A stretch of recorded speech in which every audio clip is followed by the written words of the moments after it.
Hello, my name is Valencia and I'm a public health trainer with the Social Safety Initiative.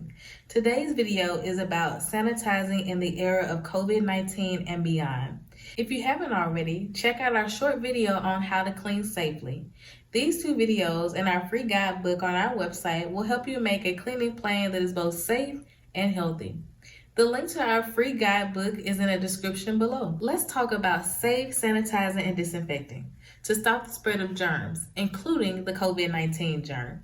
It turns out disinfectant isn't necessary for surfaces. In fact, misuse and overuse of disinfectants is dangerous to your lungs, skin, eyes, and can cause asthma. Let's start with the good news. Cleaning always comes first, and a regular cleaning plan is usually all you need. There are surfaces where a second step of sanitizing reduces remaining surface germs to safe levels. Use sanitizers for places a lot of people touch, things on our kitchen that touch food, and electronics that cannot be cleaned with water. Some more good news. Steam is a sanitizer. Use your dishwasher to clean and sanitize most hard plastic toys, bottles, and other kitchen items. For clothes and fabrics, make sure to use the hot water setting on your washing machine. Many people often use bleach.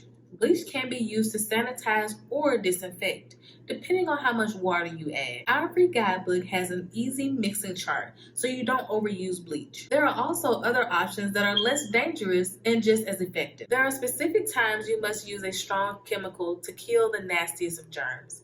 These chemicals are called disinfectants and used on surfaces with poop, vomit, blood, and if someone is known to have been sick.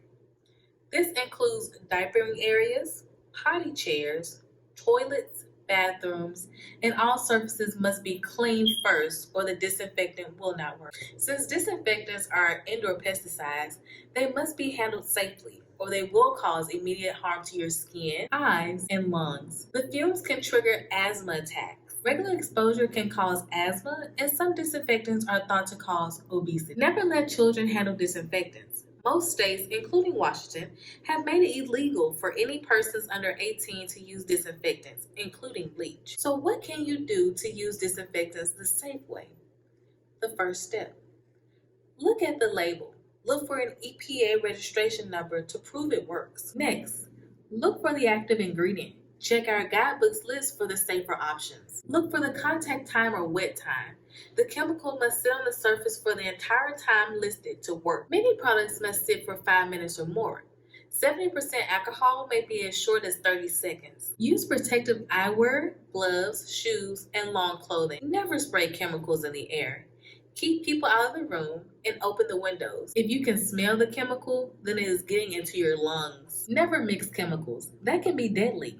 Store them out of reach in a dark cabinet. You can learn more in our packet or contact your local health department. Remember to like this video and subscribe to our YouTube channel. If you have more questions about how to stay safe from COVID-19, check out our COVID Safety Guidebook and our 45-minute training delivered by Captain Dave Clement with the Air Force. Until next time, stay safe, Washington, the healthy way.